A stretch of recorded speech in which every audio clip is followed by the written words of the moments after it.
Justice பார்ட்டியோட முதலமைச்சர்களை பத்தி தெரியுமா உங்களுக்கு? இன்னைக்கு 5 தெரிந்தால் அஞ்ச வேண்டாம் செக்மெண்ட்ல அதை தான் தெரிஞ்சுக்க போறோம். ஜஸ்டிஸ் பார்ட்டி நீதி கட்சின்னு சொல்லுவாங்க.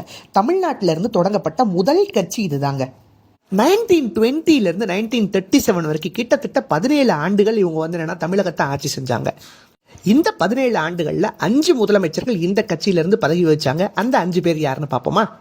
முதல் நபர் சுப்பராயலு. இவர் தான் தமிழ்நாட்டின் முதல் முதலமைச்சரும் கூட. நீதி கட்சியிலிருந்து பதவிக்கு வந்த முதல் முதலமைச்சரும் இவர் தான். இவருடைய பதவி காலம் 1920 இருந்து 21. வெறும் ஒரே ஒரு ஆண்டு உடல்நலக் குறைவால் காலமானார். இவருக்கு அப்புறம் ரெண்டாவதா வந்தவர் யாருன்னா ராமராய நிங்கர் அப்படின்னு சொல்லுவாங்க. ஸோ இந்த பேரை சொன்னா உங்களுக்கு கன்ஃபியூஷனா இருக்கும். இவருக்கு இன்னொரு பேர் இருக்கு, பனங்கல் அரசர். இவர் தாங்க அதிக காலம் நீதி கட்சியிலிருந்து முதலமைச்சராக பதவி வகித்தவர் அப்படின்னு சொல்றாங்க. இவருடைய பதவி காலம்னு பாத்தீங்கன்னா 1921 இருந்து 1926. ஏகப்பட்ட நலத்திட்டங்களை கொண்டு வந்திருக்காங்க. இதெல்லாம் இன்னொரு செஷன்ல பார்ப்போம். அடுத்து மூணாவது நபர் யாருன்னு கேட்டீங்கன்னா சுப்பராயன் அப்படின்னு சொல்றாங்க. இவருடைய பதவி காலம் 1926 இருந்து 1930. இவர் தான் தமிழகத்துல முதல்ல சுயேட்சை வேட்பாளராக நின்று முதலமைச்சரானவர் அப்படின்னு சொல்றாங்க. அப்ப நீதி கட்சின்னு பார்த்துட்டு இருக்கோம், ஊடால சுயேட்சையை கொண்டு வந்து நிப்பாட்டியே அப்படின்னு கேட்டா இவர் யாருடைய உதவியால் முதலமைச்சர் ஆனார் அப்படின்னு கேட்டீங்கன்னா சுராஜ் பார்ட்டி, அதாவது சுயராஜ்ய கட்சியோட உதவியால இவர் தமிழ்நாட்டோட சிஎம்மா தேர்ந்தெடுக்கப்பட்டார். நெக்ஸ்ட் நம்ம நான்காவது நபர் நம்ம முனுசாமி. இவரும் ஜஸ்டிஸ் பார்ட்டியை சேர்ந்தவர் தாங்கன்றதை மறந்துடாதீங்க. இவருடைய ஆட்சி காலம் அப்படின்னு கேட்டால் 2 ஆண்டுகள் தாங்க, 1930 இருந்து 32.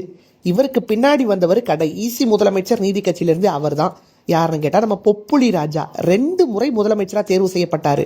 கிட்டத்தட்ட இவருடைய ஆட்சி காலம் 1932 இருந்து 1937. இவருடைய டைம் பீரியட்ல தான் நீதி கட்சி என்னன்னு கேட்டீங்கன்னா அழிவை நோக்கி போச்சு அப்படின்னு கூட சொல்லலாம்.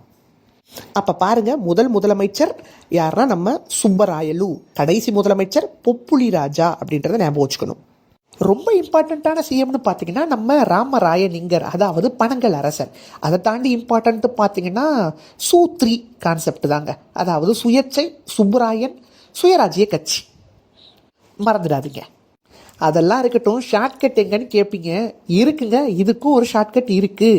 ஸோ நான் படிக்கும்போது சின்ன வயசில் போட்ட ஷார்ட்கட்டு எந்த அளவுக்கு யூஸ்ஃபுல்லாக இருக்கும்னு தெரியல. நீங்கள் இதெல்லாம் கேட்டுட்டு மெசேஜில் சொல்லுங்கள்.